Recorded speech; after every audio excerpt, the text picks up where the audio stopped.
नमस्कार बंधुगण। आज हूँ डिसेम्बर मास 28 तारिख 2025 मसीहा रविवार पौष मास 13 दिन। एमती प्रत्येक दिन राशिफल आम चैनल को सब्सक्राइब करंतु, लाइक एवं शेयर करने को जमा भी भूलिबेनि। आसंतु जानिबा आजिर राशिफल विषय रे। मेष, आज आगरू बाकी रहितबा काम को त्वरान्वित करने सकाशे निष्पत्ति नहीं पारंती। आर्थिक स्वच्छलता फेरी पाइबे। सतक मात्र आशा करिथिबा दिकरू अर्थ प्राप्ति हेब नाही। वृथा विवाद टणा उटरा मध्यरे आगकू जाई परिबे नाही। वृष, वाणिज्य संतानक समस्या समाधान हेब। विवाद चोरी वृथाटन जनित अपव्ययर सीमा टपिजिब। गृह सीमा गाड़ी मोटर प्रतिद्वंदिता क्षेत्र में मानसिक उत्तेजना और उद्वेग बढ़िपारे। मिथुन, आज आकस्मिक भाव में केतक साधारण घटना को केन्द्र करी परिवार रे विवादीय परिस्थिति सृष्टि हेब। शत्रुता रोग पीड़ा किंबा ऋण परिशोध जनित अर्थव्यय करिवे, किंतु कर्म क्षेत्र में सुंदर सुजोग प्राप्त हेब। कर्कट, आत्मीय स्वजनक सह कलह होई पारे। भल चिंता कले मध्य अन्य माने आपणक मनोभाव को सहजरे बुझी पारिबे नाही, किंतु भाग्य भवस्त मंगल प्रभाव रे अपीड़ा दथिबा काम गुड़िक सुरुखुरु रे संपन्न हेब। सिंह, आज आपणक परिवार और बंधु संपर्क क्षुण्ण होई पारे, किंतु उपरिस्थ अधिकारी अनुकंपारु ऑफिस रे सहानुभूतिर सह बंधुक अवदान अविस्मरणीय रहिब। दिनटी पीड़ादायक।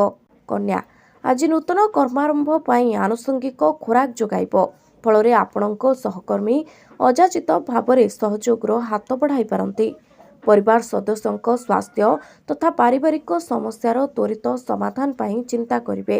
तुला, आज पारिवारिक अवस्था सामान्य उन्नति परिलक्षित हेबारु आश्वस्ति अनुभव करिवे। व्यवसाय रे विभिन्न प्रकार समस्या देखा दे पारे। स्वास्थ्य परिवार कर्मक्षेत्र संपर्क आलोचना पाई समय प्रायतः अनुकूल रहिब। बिछा, आज सुभोजन और धनलाभ हेब। ऑफिस रे दृढ़ पदक्षेप नहीं कार्य हासिल करने सह व्यवसाय वाणिज्य क्षेत्र में समस्या दूर हेब। कौनसी जनाशुना व्यक्ति प्रतिरोध आशा को प्रतिहत करें। धनु, आज दिन में मन भल रहिब नाही। प्रत्युष यात्रा रे देवदर्शन सांग को भ्रमण सुजोग जुटिब। सत् काम व्यय करने सह बंधु मानक शुभ चिंतक भाव में काम करिबारे आग्रह प्रकाश करिपारंती। मकर, आज प्रत्येक क्षेत्र में पूर्व शत्रुता प्रति सतर्क रही काम करिबा भल हेब।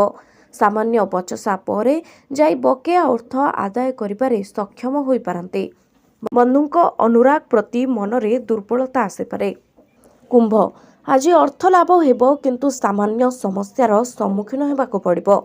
शिल्प वाणिज्य व्यवसाय परिवहन निर्माण कचेरी मामला रे उन्नति परिलक्षित हेब। सामयिक भाव में कचेरी मामला विषय नहीं चिंतित रही पारंती। मीन, बंधुक अनुरोध रे आनुष्ठानिक काम रे खटणी बढ़िजिबो, किंतु आशानुरूप सफलता पाइबे नाही। कौनसी सहकर्मी को प्रतीक्षा करी देखा पाइबे नाही। व्यावसायिक दृष्टिकोण दिनटी प्रीतिपद रहिबो।